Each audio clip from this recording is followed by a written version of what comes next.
For advertisement, call 8125893028. Our Gmail maxtvtelugu@gmail.com. Hi hello నమస్తే welcome to max TV. నేను మీ శ్రావ్య. ఈ రోజు మనతో పాటు ఒక స్పెషల్ గెస్ట్ ఉన్నారు. మరి తను ఎవరు అనుకుంటున్నారా? తను ఒక స్పిరిచువల్ హీలర్, వేదిక్ న్యూట్రిషనిస్ట్, ఒక లైఫ్ కోచ్. మరెవరో కాదండో తనే వనజా రామశెట్టి గారు. మరి మేడం గారితో మాట్లాడి మరికొన్ని విషయాలు తెలుసుకుందాం. నమస్తే మేడం. నమస్తే అమ్మా. ఎలా ఉన్నారు మేడం? బాగున్నానమ్మా, నువ్వు ఎలా ఉన్నావు? నేను కూడా చాలా బాగున్నాను మేడం. మేడం, ఆషాఢ మాసంలో గ్రామ దేవతలకు ఎక్కువగా పూజ చేస్తారు. ఎందుకు మేడం? అంటే ఓన్లీ ఆషాఢ మాసంలోనే చేస్తారా లేదా రోజు చేయొచ్చా మేడం? గ్రామ దేవతలకు ప్రతిరోజు పూజ చేయొచ్చు. ఆషాఢంలోనే స్పెషల్ గా చేస్తున్న దానికి రీజన్ చాలా ఉన్నాయి. అందులో ఒక్క రీజన్ అంటే నేను నిజంగా అంటే మనకు కొన్ని రీజన్స్ కనెక్ట్ అవుతాయి, కొన్ని నమ్మాలా నమ్మవద్దా అన్న దాంట్లో ఉంటాము. అయితే ఏమవుతుందంటే ఆషాఢ మాసం అంటే ఎగ్జాక్ట్గా చూడు, ఎండాకాలం వెళ్ళిపోయి వర్షాకాలం వస్తుంది. ఎండాకాలం వెళ్ళి వర్షాకాలం వచ్చినప్పుడు ఏమవుతుంది, మనకి రోగాలు బాగా పెరిగిపోతూ ఉంటాయి. ఇంకా అప్పట్లో ఎక్కువగా ఈ కలరా, డయేరియా, ఇలాంటివి, టైఫాయిడ్, మలేరియా, ఫీవర్లు. ఎందుకంటే వర్షాలు రాగానే ఫస్ట్ ఫుడ్ కంటామినేషన్ ఫుడ్ అంతా స్పాయిల్ ఈగలు ఎక్కువ అయిపోతూ ఉంటాయి, ఫుడ్ కంటామినేషన్ అయిపోతూ ఉంటుంది. జ్వరాలు ఎక్కడ పడితే అక్కడ వాటర్ లాగ్స్ అయిపోయి అక్కడ నుంచి వచ్చే దోమలతో వచ్చే రోగాలు, మలేరియా, జ్వరాలు ఇవన్నీ వచ్చి చికెన్ పాక్స్ ఇవన్నీ ఎక్కువగా వచ్చేసావు అనమాట. ఇవన్నీ రాగానే అప్పుడు ఏం చేశారంటే, ఒకప్పుడు ఈ కాలం సీజన్ చేంజ్ అవ్వగానే ఇవన్నీ ఒక్కదాని తర్వాత వచ్చేస్తూ ఉండే. అలా వచ్చినప్పుడు ఫస్ట్ మనం అమ్మవారినే కదా తలుచుకుంటాం. కాబట్టి ఈ సీజన్ ఎక్కువగా ఇలాంటి టైప్ ఆఫ్ ఇష్యూస్ చాలా ఎక్కువగా మనకు ఉంటాయి. కాబట్టి అందుకని ఈ ఆషాఢ మాసం ఏమైతే ఉందో అమ్మవారికి ప్రత్యేకించి అనమాట. ఎందుకంటే గ్రామ దేవతలు అంటాం అమ్మవార్లని కదా. గ్రామ దేవతలకి మనం చేసే జాతర కానీ బోనాలు, ఇక్కడైతే బోనాలు అంటాం, ఊర్లో అయితే జాతర అంటాము. ఆ టైంలో మనం చేసే ఈ జాతర ఏదైతే ఉంటుందో అమ్మ మన ఊరిలోకి ఎటువంటి ఇవి అంటే ఇప్పుడు నేను చెప్పినవి ఏవైతే ఉన్నాయో కలరా, డయేరియా కానీ, చికెన్ పాక్స్ ఇవన్నీ రాకుండా అమ్మ మనల్ని ఎప్పటికీ కాపాడాలని అమ్మకి అందరూ మొక్కుకుంటారు అనమాట. ఆ గ్రామ దేవతకి అంటే గ్రామం పొలిమేరలు దాటకుండా మన ఊర్లోకి ఎటువంటి రోగం రొస్టు రాకుండా మమ్మల్ని నువ్వు చల్లగా కాపాడు తల్లి అని అప్పుడు అలా మొదలైన ఇది కంటిన్యూషన్ అనమాట. అది అలా చేస్తూనే వచ్చామన్నమాట.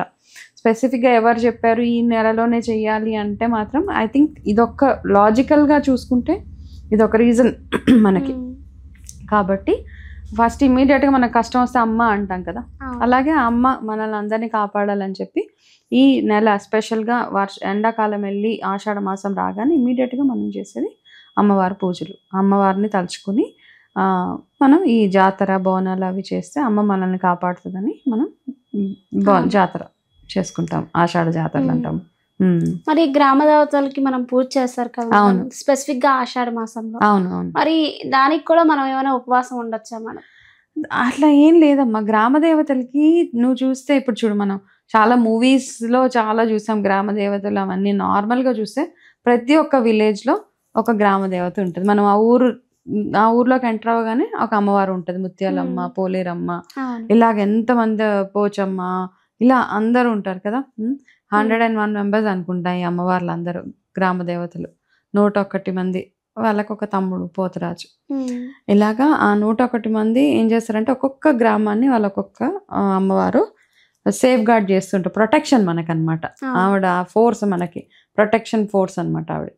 అప్పుడు ఉపవాసం అలా ఏం లేకపోయినా అమ్మవారికి మనం ఇష్టంగా ఆమె ప్రీతి కోసం చేసేది, ఆమెకి ఇష్టమైన వంటలు చేసి చక్కగా ఆమెకు అలంకారం చేసి ఆమె పేరు మీద ప్రతి ఒక్కరికి భోజనాలు పెట్టింది ఆమెకు ఆనందం అంతే. కాబట్టి ఆవిడకి మనం ఈ జాతర చేస్తామన్నమాట. అందరూ మొక్కుకుంటారు, నా ఇంటికి ఎటువంటి బాధలు లేకుండా చూడమ్మా, రోగం రొస్టు. ఎస్పెషల్గా ఈ బోనాలు కానీ, ఆ జాతరలు కానీ, గ్రామ దేవతల పూజలు కానీ ప్రతి ఒక్కరు ఎక్కువగా చేసేది ఎటువంటి రోగం రొస్టు రాకుండా ఉండడానికి అమ్మ మనల్ని ఎప్పటికీ కాపాడాలని చేస్తూ ఉంటాం అనమాట ఆ పూజలు.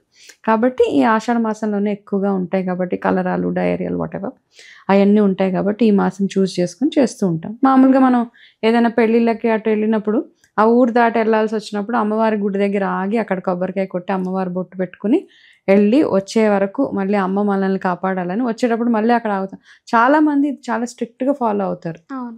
ఈ మధ్య సిటీ కల్చర్లో ఏమో నాకు తెలియదు కానీ నార్మల్గా మనం ఏ ఊర్లో వెళ్ళినాం అనుకో, ఇప్పుడు మా అమ్మమ్మ వాళ్ళ ఊరు నేను వెళ్ళినప్పుడు కూడా చాలా స్ట్రిక్ట్గా ఫాలో అవుతారు అనమాట. ఆ ఊరు దాటుతున్నప్పుడు పక్క ఊరు వెళ్ళాలన్నా కానీ అమ్మవారి గుడి దగ్గర ఆగి అక్కడ అమ్మవారికి దండం పెట్టుకొని, అమ్మవారి కుంకుమ పెట్టుకొని, కొబ్బరికాయ కొట్టి, అమ్మ మమ్మల్ని చల్లగా తీసుకెళ్ళి మళ్ళీ నీ బాధ్యత మమ్మల్ని వెనక్కి తీసుకురావడం అని చెప్పి అమ్మని దండం పెట్టుకొని వెళ్తూ ఉంటాం. కాబట్టి ఎస్పెషల్లీ పిల్లలని చూస్తే ఈ కాలంలో పిల్లలకి ఎక్కువగా జ్వరాలు అవి వస్తూ ఉంటాయి.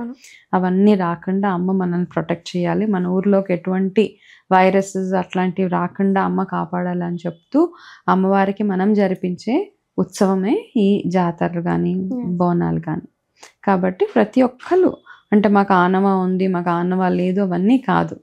ఇప్పుడు కొంతమంది బోనం, ఇక్కడ మనం బోనం చేస్తాం కదా, బోనంకి ఒక ప్రొసీజర్ ఉంటుంది. కుండలో బెల్లం అన్నం పెట్టుకుని తల మీద పెట్టుకొని అమ్మవారికి, అది మనం అమ్మకి చూపించే గ్రాటిట్యూడ్. నన్ను ఇంత చల్లగా నన్ను నా ఇంటిని కాపాడినందుకు మనం ఏమి ఇవ్వగలుగుతాం కదా, చంద్రుకోను అమ్మవారికి అంతకు మించి మనం ఏం చేయక్కర్లేదు. ఆ ఒక్కటే అమ్మవారికి ఇచ్చి వచ్చేయటం. అయితే ఎవరైతే ఆనవా లేదు, మేము మాకు తెలీదు, మేము చేసుకోలేము, మేము చేసుకోకూడదు అట్లాంటి వాళ్ళు కూడా ఆదివారం, ఆషాఢ మాసంలో వచ్చే ఏ ఆదివారం అయినా తీసుకుని అమ్మవారికి మజ్జిగన్నం, నన్ను నార్మల్గా పెరుగన్నం పెట్టి అందులో ఒక ఉల్లిపాయ వేసి ఇట్లా చేస్తూ ఉంటారు అనమాట చాలామంది. అమ్మవారికి ఆ ఉల్లిపాయ పెట్టి పెరుగన్నం పెట్టి బెల్లం ముక్క పెట్టి అంతే, అంతకు మించి ఏం అక్కర్లే, పెద్దగా ఏం చేయక్కర్లే, పెట్టి దండం పెట్టుకొని అమ్మవారికి నీళ్ళల్లో కాస్త వేపాకు వేసి పెట్టాలి. ఈ ఏదన్నా ఒక వారం చూస్ చేసుకొని అది వేసి ఆ ప్రసాదం మీ ఇంట్లో అందరి పిల్లలకి వాళ్ళకి పెట్టి ఆ నీళ్లు ప్రసాదంగా తీసుకుంటే అంతే, అమ్మవారి అనుగ్రహం మనకి ఉన్నట్టే. మేడం, ఇప్పుడు గ్రామ దేవతలకి మనం పూజ చేస్తాం కదా, అంటే ఇంట్లో నుంచి బోనం ఎత్తినప్పుడు అంటే మొక్కు చెల్లిస్తారు కదా మేడం, లైక్ మేక కానీ లేదా ఇలా కోడి కానీ ఇలా కోసినప్పుడు అలా స్పెసిఫిక్గా కొయ్యాలి అని ఏమైనా రూల్ ఉంటుందా, లేదా అది కూడా మనమే పెట్టుకున్నామా మేడం?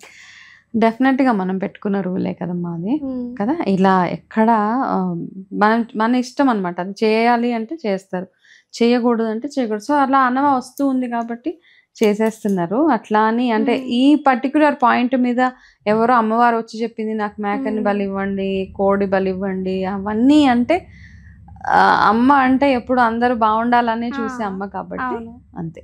అంత అంటే మన ఇష్టంగా చేస్తున్నాం కాబట్టి అదే చెప్తున్నాను కదా, ఒక్కొక్కరితో ఒక్కొక్క పద్ధతి ఉంటుంది. ఆ పద్ధతిని ప్రకారం అలా వెళ్ళిపోతూ ఉంది కాబట్టి దాని మీద మనం I don't think we should talk about it. అంటే ఎవరి నమ్మకం వాళ్ళకు ఉంటుంది కదా, దాన్ని మనం మాట్లాడి చేయొచ్చు చేయకూడదు కాదు, మీ నమ్మకం మీది. మీకు అలా చేస్తే అమ్మ అనుగ్రహం ఉంది అంటే హ్యాపీగా చేసుకోవచ్చు. చాలా బాగా చెప్పారు madam, thank you so much. Welcome.